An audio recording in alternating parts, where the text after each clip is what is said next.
नमस्कार, अपना बिहार में स्वागत है आपका। मैं हूं आपके साथ सिरांधा शेखर।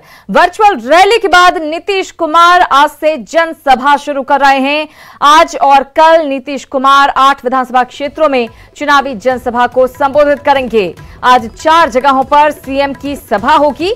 ये सभा बांका के अमरपुर, भागलपुर के सुल्तानगंज, मुंगेर के तारापुर और पटना के मोकामा में होगी। वहीं 15 अक्टूबर को यानी कि कल भी 4 विधानसभा क्षेत्रों में सीएम की सभा होगी। कल मुख्यमंत्री लखीसराय के सूर्यगढ़ा, शेखपुरा के बरबीघा, पटना के पालीगंज और जमुई के चकाई विधानसभा क्षेत्र में सभा करेंगे। तो जेडीयू के राष्ट्रीय अध्यक्ष नीतीश कुमार आज से चुनाव प्रचार के लिए निकल रहे हैं और आज पहले दौर में 4 विधानसभा क्षेत्र में चुनाव प्रचार करेंगे। इस वक्त हम आपको एक एनएमआर की तस्वीर दिखा रहे हैं, जहां से 10:20 पे नीतीश कुमार चौपर से चुनावी प्रचार के लिए मैदान में उतरेंगे। सबसे पहली सभा उनकी है बलुआ टिकर मैदान, विधानसभा अमरपुर पड़ता है बांका जिला में। वहां पे 11:30 बजे उनकी चुनावी सभा है। दूसरी सभा उनकी केम हाई स्कूल करहरिया विधानसभा सुल्तानगंज में पड़ता है, जो भागलपुर जिला में पड़ता है। और तीसरा उनका चुनावी सभा है आरएसके मैदान हवेली खड़गपुर विधानसभा तारापुर में पड़ता है, जो मुंगेर जिला में पड़ता है। इसके अलावा घोसवरी डी प्रखंड कार्यालय के सामने जो मोकामा विधानसभा में पड़ता है, वो लगभग 3:05 पे उनकी चुनावी सभा होने वाली है। तो जाहिर तौर पे नीतीश कुमार की पूरी कोशिश है कि ज्यादा से ज्यादा विधानसभा क्षेत्र में जाकर चुनाव प्रचार करें।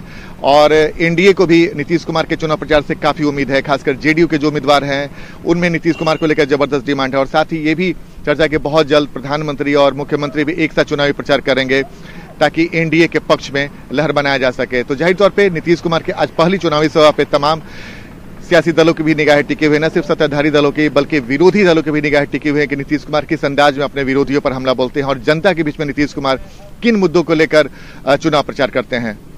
कैमरामैन अभिषेक के साथ आनंद अमृतराज, न्यूज 18 नेटवर्क, पटना। तो मुख्यमंत्री आज सभा की शुरुआत करने वाले हैं। देखना यही होगा कि उसमें क्या कुछ खास रहता है।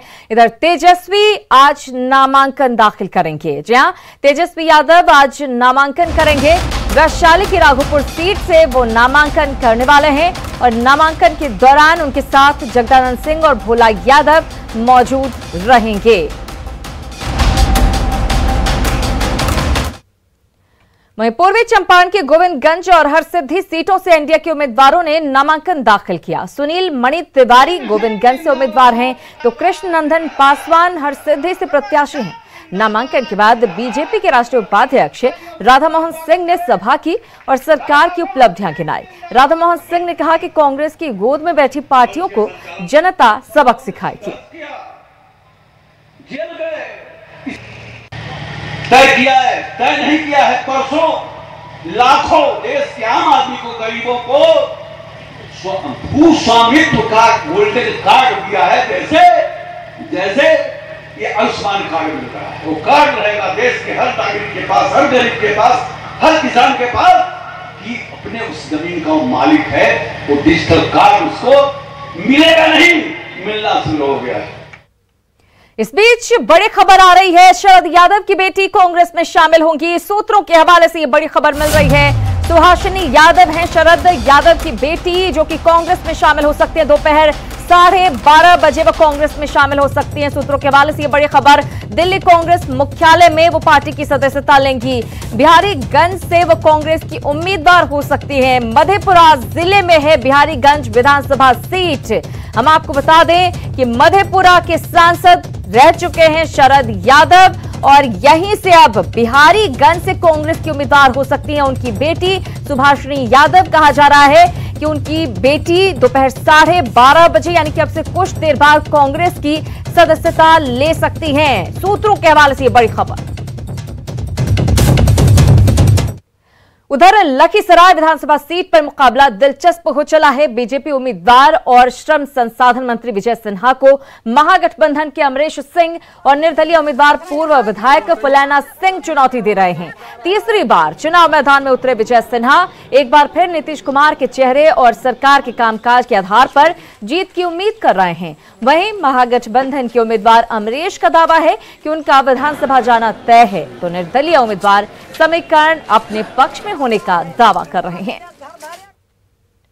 विकास ही मुद्दा है और बिहार को आत्मनिर्भर बिहार बनाने के लिए, उस मिशन को पूरा करने के लिए एनडीए गठबंधन जो विकास किया है उसकी गति और आगे बढ़े और बेहतर विकास हो, बिहार आत्मनिर्भर बने, इसी को लेकर के हम लोग चुनावी राजनीति में जाएंगे। बहुत अच्छा रिस्पांस मिल रहा है।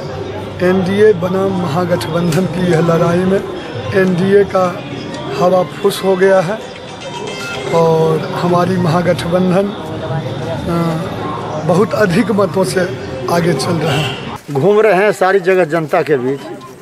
विधायक के विकास का दावा पूरा एकदम झूठा है, कहीं कुछ काम नहीं नजर आ रहा है। बात तो यहाँ तक है कि 5 साल में एक बार किसी गांव में गए तक भी नहीं विधायक। जनता में इतनी नाराजगी है। और चुनाव से पहले लगातार रुपयों की बरामदगी जारी है। छपरा में 2 युवकों के पास से 31,99,000 रुपए बरामद किए गए हैं। रुपया शहर के एक आभूषण कारोबारी का बताया जा रहा है। वाहन की जांच के दौरान पुलिस ने रुपए बरामद किए। वहीं नालंदा के इस्लामपुर से एक कार से 10 लाख रुपए बरामद किए गए। पुलिस ने कार के ड्राइवर सहित 2 लोगों को गिरफ्तार किया है। पकड़े गए युवक का नाम जितेंद्र पाल सिंह है, जो आसनसोल के नियामतपुर का रहने वाला है। सिवान में भी वाहन जांच के दौरान एक कार से 9,15,000 रुपए बरामद किए गए। इस बात की जांच की जा रही है कि रुपए किसके हैं। वैसे बताया जा रहा है कि रुपए एक कारोबारी के हैं, जो वसूली के बाद सिवान लौट रहा था।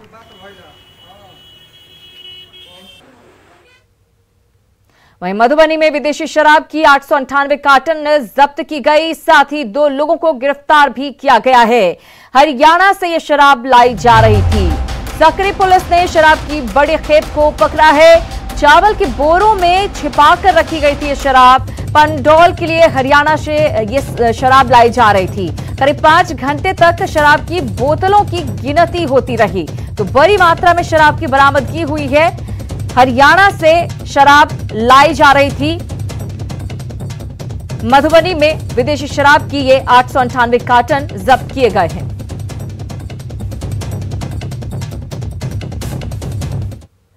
और मताधिकार से कोई भी वंचित नहीं रहे, इसको लेकर राजधानी के दिव्यांग युवा गली मोहल्लों से लेकर सड़कों पर जागरूकता अभियान चला रहे हैं और वोटर्स को जागरूक करने में जुटे हैं।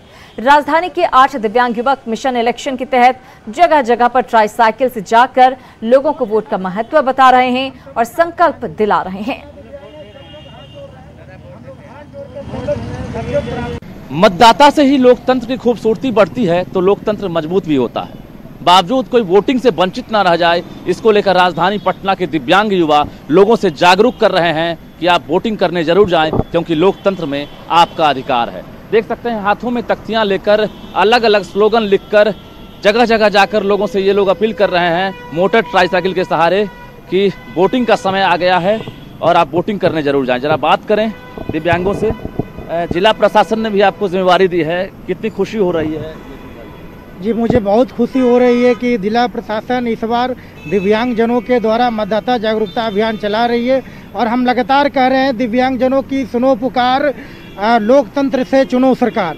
इस बार कोरोना काल है, लेकिन हम लोग की उम्मीद है कि इस बार बहुत सारा वोट आए, अपना वोट दें और जो दिव्यांग भाई बहन अपने घर से नहीं निकलते हैं उनको भी हम लोग को मोटिवेट करना है, उनको भी अपना मत देने का अधिकार है। ये अब इस बार वोट असरदार दिखेगा, सभी लोग जागरूक हो रहे हैं, खास करके दिव्यांग जो भाई बहन हैं वो भी इस बार जागरूक हो रहे हैं और बुजुर्ग लोग को भी देख रहे हैं कि वो लोग भी मोटिवेट हो रहे हैं। और इस बार मुझे पूरा आशा ही नहीं, पूरा विश्वास है कि पूरे इतिहास में इस बार बिहार में रिकॉर्ड वोटिंग होगी। इसको लेकर ये लोग अभी से ही आश्वस्त कर रहे हैं कि वोटिंग परसेंटेज काफी बढ़ेगा और रिकॉर्ड वोटिंग हो पाएगा। कैमरामैन मनीष जुनेजा के साथ रजनीश कुमार, न्यूज़ 18 पटना। और चुनावी मौसम में केक भी चुनावी हो गया है। चुनाव को लेकर केक दुकानदारों की चांदी है। तमाम पार्टियों के कार्यकर्ता अपनी पार्टी के चुनाव चिन्ह वाले या नेता मंत्रियों के फोटो वाले केक का ऑर्डर दे रहे हैं। वहीं नेताजी को टिकट मिलने की खुशी में कार्यकर्ता भी पार्टी चिन्ह वाले केक नेताजी को खुश करने के लिए गिफ्ट कर रहे हैं। बिहार विधानसभा चुनाव में केक ने भी राजनीतिक रंग लेना शुरू कर दिया गया है। तमाम छोटी बड़ी पार्टियां अपने अपने लिए केक बनवा रही है और जितने भी कार्यकर्ता हैं, नेता हैं, मंत्री है, वो लोग केक लेकर के जा रहे हैं, वोटरों के साथ वो केक को कट कर रहे हैं और एक तरीके से सेलिब्रेशन कर रहे हैं। तो यहाँ पे आप देखिए कि तमाम बड़े बड़े पार्टियाँ और छोटी बड़ी पार्टियों के केक यहाँ पे हैं। जेडीयू, राजद, बीजेपी और सभी के केक यहाँ पे बनाए जा रहे हैं। कितने दिन में कितनी डिलीवरी होती है, क्या नाम है, पहले तो अपना नाम बता दीजिए। मेरा नाम रविंद्र शर्मा, केक सभा से हुआ। मैंने कि आजकल बहुत सारे जैसे 16-17 केक डेली अभी ऑर्डर आ जाता है सभी तरह के, जैसे कि भाजपा, जेडीयू, आरजेडी सभी का आ जाता है। जितना भी है हम लोग 2 घंटा पहले ऑर्डर लेते हैं, 2 घंटा में हम लोग फ्री ऑफ कॉस्ट डिलीवर करते हैं। हमारे यहाँ जो भी है 260 से लेकर 700 तक हम लोग केक देते हैं। तो तमाम डेली हर रोज मतलब 15 से 16 यहाँ पे लोग आते हैं, पार्टी कार्यकर्ता के लोग आते हैं ऑर्डर देने के लिए? जी, हमें ऑनलाइन या ऑफलाइन जो भी है ऑर्डर देते हैं, उन्हें हम डिलीवर कर देते हैं। तो राजनीति में भी आप देखेंगे कि बिहार विधानसभा चुनाव में जो केक है वो राजनीतिक रंग लेने लगा है और लोग सेलिब्रेट करने के लिए, कह सकते हैं राजनीतिक नेता लोग सेलिब्रेट करने के लिए केक लेकर के जा रहे हैं और केक कट कर रहे हैं। कैमरामैन अभिषेक के साथ नैन्सी, न्यूज़ 18 पटना। और विधानसभा चुनाव में सभी पार्टियां वोट बैंक मजबूत करने में जुटी हैं। आरजेडी ने एक नियोजित शिक्षक को टिकट देकर नया दांव खेला है, जिसका नियोजित शिक्षकों ने स्वागत किया है। शिक्षकों का कहना है कि टिकट देकर आरजेडी ने नियोजित शिक्षकों को सम्मान दिया है और चुनाव में इसका असर दिखेगा। आरजेडी ने रानीगंज सीट से शिक्षक अविनाश मंगलम ऋषिदेव को उम्मीदवार बनाया है। जिस तरह से तेजस्वी यादव ने फैसला लिया है, क्या लग रहा है कि पूरी जो स्थिति है आप लोगों की धीरे धीरे लग रहा है बदल रहा है? बिल्कुल शिक्षकों के पक्ष में यह फैसला है और सरकार ने जो शिक्षकों को प्रताड़ित करने का काम किया है धोखे में रहकर, और इसके भी शिक्षक प्रतिनिधि भी जितने हैं वो सरकार से मिलीभगत करके और इनके सेवा शर्त और जितनी भी सुविधाएं हैं सबको सबसे वंचित करने का काम किया है। मैं तेजस्वी यादव को धन्यवाद देना चाहता हूं कि इन्होंने एक नया ब्रह्मास्त्र का प्रयोग किया है। बदलाव होना ही चाहिए। जिस तरह से हमारे भाग्य का फैसला किया गया है कि हम लोगों को जो सेवा शर्त दी गई है और उसमें भी शर्त रखा गया है कि नए साल में दी जाएगी, तो ऐसे में शिक्षकों को आगे आने की ज़रूरत है। और अगर किसी शिक्षक को मिला है ये टिकट तो हम उम्मीद एक बनती है कि वो सरकार में रह करके अगर वो आते हैं जीत करके तो हमारे फैसले के लिए कुछ अच्छा कर जाएं। टिकट तो साधारण बात है, लेकिन मुख्य जो इशू है वह है नियोजित शिक्षकों को सम्मानित करना। तो तेजस्वी जी जो नेता प्रतिपक्ष हैं उन्होंने नियोजित शिक्षकों को टिकट देकर जो नियोजित कह के अपमानित किया जा रहा था शिक्षकों को, वो सम्मान देने का काम किया। जिस तरह से अभी तो नीतीश सरकार को हम लोग को देना चाहिए था, जिस समय सरकार में थी, चाहिए था उनको सेवा शर्त देना, हमें अच्छी वेतनमान देना, लेकिन विपक्ष तो दे नहीं सकती है। विपक्ष अभी उसने दिखाया, हमें हम शिक्षकों को दिखाया कि आप हमारे साथ आओ, मैं तुम्हें सम्मान करूंगा। और बात गोपालगंज के एक बूथ की। गोपालगंज के सिद्धवलिया में एक बूथ ऐसे स्कूल में बनाया गया है जो चारों तरफ से पानी से घिरा है। प्राइमरी गर्ल्स स्कूल को बैकुंठपुर विधानसभा का मतदान केंद्र बनाया गया है, लेकिन स्कूल तक जाने वाला रास्ता पानी से भरा है। ये स्थिति करीब 2.5 महीने से है। सवाल ये है कि पोलिंग पार्टी स्कूल तक कैसे पहुंचेगी और वोटर मतदान कैसे करेंगे। बैकुंठपुर विधानसभा क्षेत्र के लिए 3 नवंबर को मतदान होना है। विधानसभा का महापर्व है, उस दिन काफ़ी कठिनाई होगी और मतदान तो ये होना संभव नहीं है। इस स्थिति में यहाँ पर लोग मतदाता कहाँ खड़ा रहेंगे लोग, और पोलिंग पार्टी कैसे बैठेगी, कहाँ बैठेगी। यदि सूखा रहता था, मौसम इस तरह की जल जमाव नहीं रहती थी तो सामने टेंट लगा करके व्यवस्था हो जाता था और मतदाताओं को काफ़ी परेशानी नहीं होता था। लेकिन इस साल ऐसा समस्या है कि इस पर प्रशासन का भी कोई नज़र नहीं है। इधर बंगाल बीजेपी के नेता मनीष शुक्ला हत्याकांड में बड़ा अपडेट सामने आया है। कोलकाता पुलिस पटना पहुंची लेकिन जांच नहीं कर पाई। बिना कोर्ट ऑर्डर के जांच करने पहुंची थी कोलकाता पुलिस। बेउर जेल प्रशासन ने पूछताछ की स्वीकृति नहीं दी थी। पार्षद मनीष शुक्ला की हत्या के तार बेउर जेल से दरअसल जुड़े हैं। अंतर्राज्यीय सोना लुटेरा है सुबोध सिंह, जो कि बेउर जेल में बंद है। सुबोध से पूछताछ करने बंगाल पुलिस पटना आई थी, लेकिन खबर ये है कि बिना किसी ऑर्डर के पहुंच गई थी कोलकाता पुलिस और इसी की वजह से बेउर जेल प्रशासन की तरफ से पूछताछ की स्वीकृति नहीं मिली थी।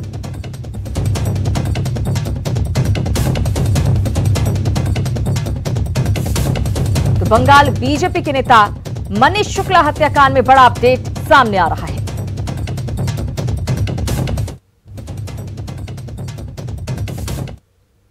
इधर मुजफ्फरपुर में एक महिला को जलाकर मार डाला गया। घटना अहियापुर थाने के नाजरपुर की है। मृतक सीतामढ़ी की रहने वाली थी, जिसकी शादी पिछले साल फरवरी में गौरव ठाकुर से हुई थी, लेकिन बच्चा नहीं होने पर उसे ताने दिए जाने लगे। मृतक के पिता ने उसे उसके ससुराल वालों पर जलाकर मारने का आरोप लगाया है। उनका कहना है कि पहले उसे बेहोश किया गया और फिर जलाकर मार डाला गया। पुलिस ने आरोपी पति गौरव ठाकुर को गिरफ्तार कर लिया है।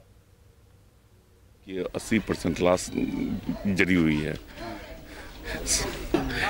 ससुर का करना है दामाद का से 1 साल पहले हमारी बेटी की शादी हुई थी और हमारा दामाद से और बेटी का मनोयांत्रिक संबंध दोनों में अच्छा नहीं था। दोनों में संध्या में हुआ था नोकझोंक और कहीं गला दबा करके लाश छुपाने के से आग लगा दिया। इधर मुंगेर पुलिस को बड़ी कामयाबी मिली है। दियारा इलाके में चल रही नकली अंग्रेजी शराब की फैक्ट्री का खुलासा हुआ है। बरियारपुर प्रखंड के डुमरिया टोला में अंग्रेजी शराब बनाए जाने की सूचना मिली थी। इसके बाद मुंगेर एसपी लिपि सिंह ने इस बड़े रैकेट को पकड़ने के लिए 4 टीमें बनाई थी। 18 दिन तक पहले रेकी की गई। 3 दिन पहले यह तय किया गया कि कैसे छापेमारी की जाएगी। इसके बाद 28 घंटे तक लगातार छापेमारी की गई।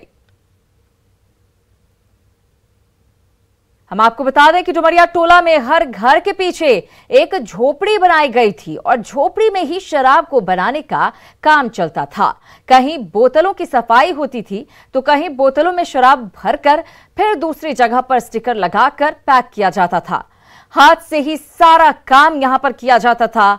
नकली सील भी पश्चिम बंगाल से मंगवाया जाता था और नकली मुहर भी वहीं से धंधेबाजों को सप्लाई की जाती थी। ढक्कन, सील, रैपर, स्टिकर और शराब की ढक्कन पर लगने वाली मुहर सभी पश्चिम बंगाल से आते थे और यहीं पर शराब की पैकिंग हो जाती थी। 375 ml शराब की खाली बोतलों को दूसरे जिलों से खरीद कर मंगाया जाता था और साफ करने के बाद उसमें नकली शराब बनाकर पैक कर आसपास के जिलों में सप्लाई की जाती थी। इस पूरे मामले में सरगना सहित 15 लोगों को गिरफ्तार किया गया है। 377 लीटर नकली अंग्रेजी शराब, 85 लीटर देशी शराब, 1 कार्बाइन, 1 देसी राइफल, 5 दूसरे हथियार और 34 गोलियां बरामद की गई। 1,69,000 रुपए नकद भी बरामद किए गए। इस मामले को लेकर हरिनमार थाने में प्राथमिकी दर्ज की गई है। हम आपको बता दें कि छापेमारी दल में तारापुर एसडीपीओ पंकज कुमार सहित कई थानों की पुलिस और मुंगेर जिला पुलिस के जवान शामिल थे। पूरे दियारा इलाके की घेराबंदी कराई गई थी और इसके बाद मनीष पटेल नाम के एक शख्स को हिरासत में लेकर पूछताछ की गई। करीब 48 घंटों की तलाशी ली गई, जिसके बाद बड़े पैमाने पर शराब बनाए जाने के खेल का भंडाफोड़ हुआ। मनीष पटेल ही इस गोरख धंधे का मास्टरमाइंड है और उसी ने शराब बनाने की फैक्ट्री लगा रखी थी। काफी संगठित तरीके से मनीष पटेल इस काम को कर रहा था। गांव के लोगों को प्रभाव में लेकर और उन्हें रुपए का लालच देकर इस धंधे में उसने शामिल किया था। 22 घंटे की वहां पे छापामारी लगी। वहाँ पे जितने भी घर थे करीब 48 उनको जो है सबको देखा गया और वहाँ पे हम लोग को काफ़ी अच्छी सफलता मिली। वहाँ पे हम लोगों ने अवैध जो है अंग्रेज़ी शराब बनाने वाली देसी फैक्ट्री का उद्भेदन किया। काफ़ी भारी मात्रा में वहाँ पर हम लोग को 377 लीटर जो है निर्मित जो आपका ये स्पूरियस लिकर होता है, साथ में 85 लीटर देसी शराब, उसके साथ करीब उसका बनाने का आपको स्पिरिट, फ्लेवर, जो स्टिकर वगैरह होता है जो ये सब लोग बंगाल से मंगाते हैं, वो सब बरामद हुआ। इनका जो मास्टरमाइंड है मनीष पटेल, उसको 14 उसके साथियों के साथ गिरफ्तार किया। एक बोलेरो गाड़ी और कई तरह के मोबाइल फ़ोन्स और जो भी सामान यूज़ होता है नकली दारू बनाने के लिए, हम लोग को करीब 7500 खाली बॉटल्स भी वहाँ मिली हैं। 40,000 के आसपास स्टिकर भी मिले हैं। जो सील करने के लिए बॉटल किया जाता है वो भी मिला है। तो एक और न्यूज़ 18 बिहार झारखंड पर खबरों का सिलसिला लगातार जारी है। बने रहिए हमारे साथ, आगे देखिए जोहार झारखंड।